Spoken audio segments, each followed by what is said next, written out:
ఆయన సేవ చేయాలని తీర్మానం తీసుకున్నానమ్మా నాన్న అని చెప్తే వాళ్ళు చాలా బాధపడ్డారు. ఒరే, ఈ బైబిల్ పట్టుకుంటే ఇది నిన్ను పోషిస్తుందా, నీ అవసరాలు తీరుస్తుందా, బాగా చదువుకున్నావు, విదేశాల్లో ఉద్యోగం వచ్చింది, బంగారం లాంటి భవిష్యత్తును బజారు పాలు చేసుకొని ఆ బజార్లో తిరుగుతూ బైబిల్ పట్టుకొని సేవ చేస్తానంటావేమిట్రా?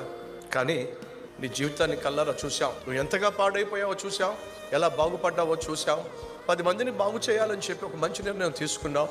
నీ నిర్ణయాన్ని కాదనలేకపోతున్నావు. ఆ రోజు ఈ ఒక్క బైబిల్తోనే హైదరాబాద్ పట్టణానికి నేను వచ్చాను.